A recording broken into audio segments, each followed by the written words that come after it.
From King George V's controversial aided suicide, blood-stained corridors of Westminster Hall, where King Charles I was executed by his own subjects, to King Edward II, who allegedly had a red-hot poker inserted up his anus.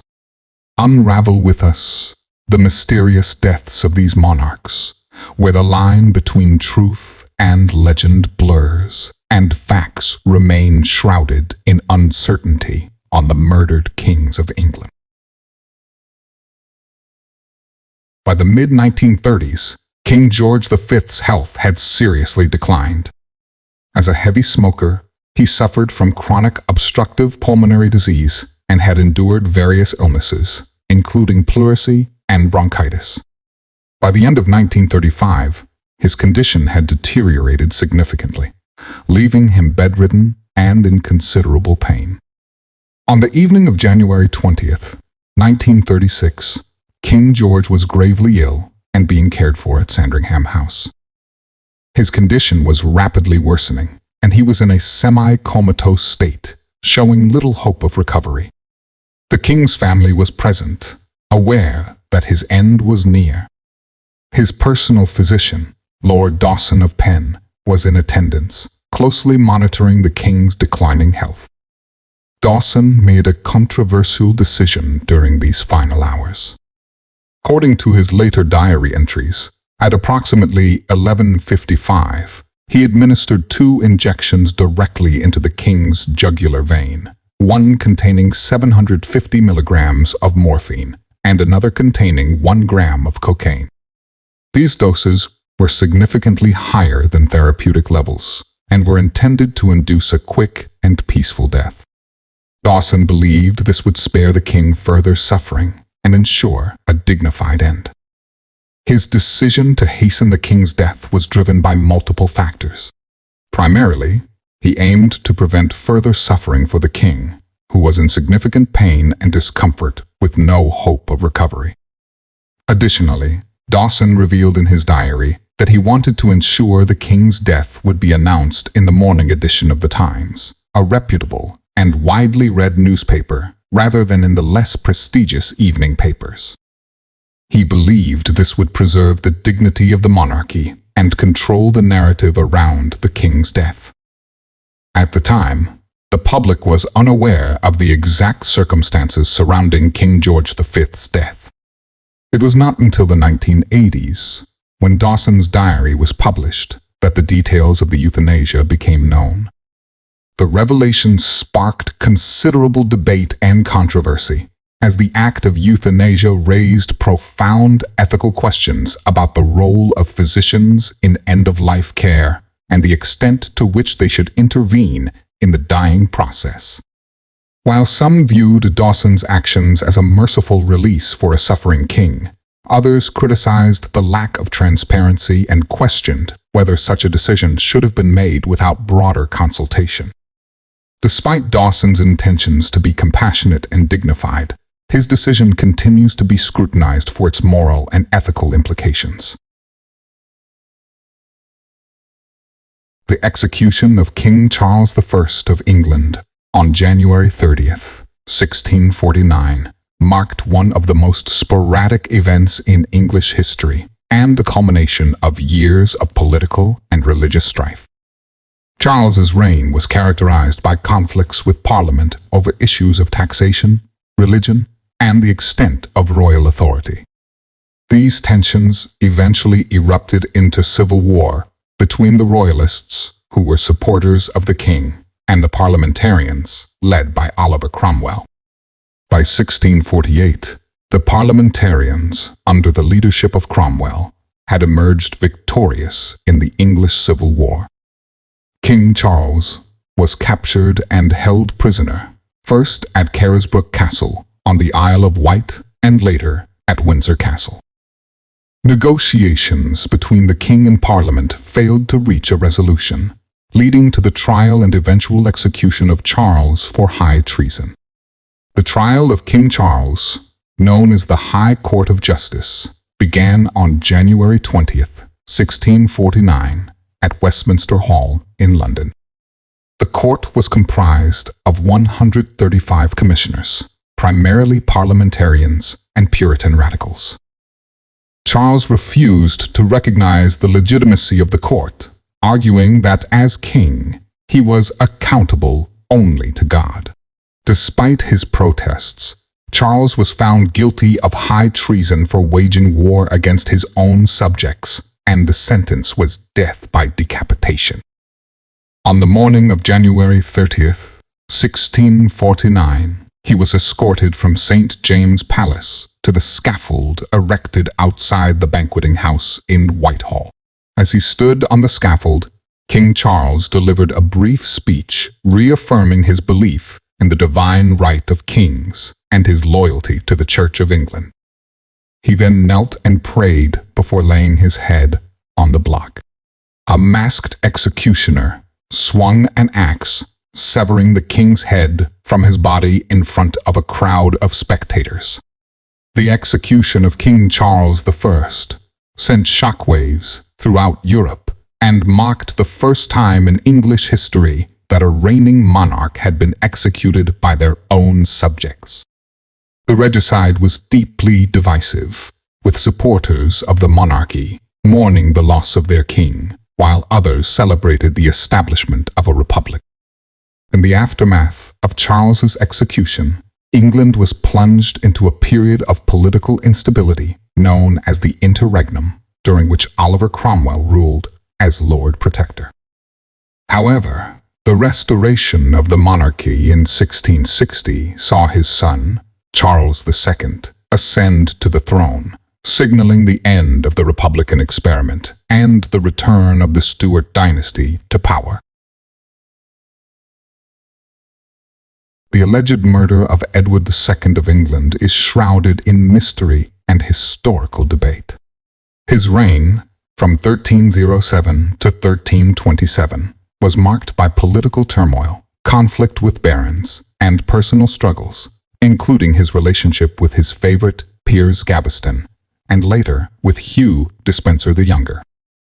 After being deposed in 1327, Edward was imprisoned, initially at Kenilworth Castle, and later transferred to Berkeley Castle under the custody of Lord Berkeley. It was during his time at Berkeley Castle that his fate took a sinister turn. Several accounts suggest that Edward's death was not a natural one, but rather the result of a conspiracy orchestrated by his wife, Queen Isabella, and her lover, Roger Mortimer, who sought to secure their power and the succession of Edward III, their son. The traditional account of Edward II's death, as recorded by chroniclers such as Thomas de la Mor, is that he was brutally murdered. According to these sources, Edward was held captive at Berkeley Castle, where he was subjected to harsh treatment and eventually killed. The most infamous version of his death involves a red-hot poker being inserted into his anus, although this detail is disputed by modern historians and considered by many to be apocryphal. Other accounts suggest that Edward II was suffocated or strangled to death, while some theories propose that he may have escaped captivity and lived out his days in exile. The circumstances surrounding Edward's death remain a subject of historical speculation and intrigue. While contemporary sources provide conflicting accounts, the lack of definitive evidence has led to ongoing debate among historians about the true nature of Edward II's demise and the extent of Queen Isabella and Roger Mortimer's involvement, if any, in his alleged murder. The alleged murder of William II, commonly known as William Rufus, King of England from 1087 to 1100, is one of the enduring mysteries of medieval English history. He was the son of William the Conqueror and succeeded his father as king. The circumstances surrounding William Rufus's death are murky, but the traditional account holds that he died in a hunting accident in the New Forest on August 2nd, 1100. According to chroniclers such as William of Malmesbury and Odoric Vitalis, William was struck by an arrow while hunting deer, possibly by his own companion, Walter Tyrrell, who was aiming at a stag but missed and hit the king instead. However, contemporary sources and subsequent historians have raised suspicions about the nature of William Rufus's death. Some have suggested that the hunting accident was actually an assassination plot orchestrated by individuals who sought to remove William Rufus from power. One theory proposes that William's younger brother, Henry, who stood to benefit the most from his death, may have been involved in a conspiracy to eliminate him. Henry was present in the New Forest at the time of the incident and swiftly seized the throne after William Rufus's death. Another theory posits that William Rufus's death was the result of political intrigue involving disgruntled barons or Norman nobles who opposed his rule and sought to install a more compliant monarch on the throne. Additionally, the timing of William Rufus's death, coming shortly after a rebellion led by his brother Robert Curthose and a rift between the king and the church, has led some historians to speculate that his demise may have been engineered to resolve political tensions and pave the way for a new ruler.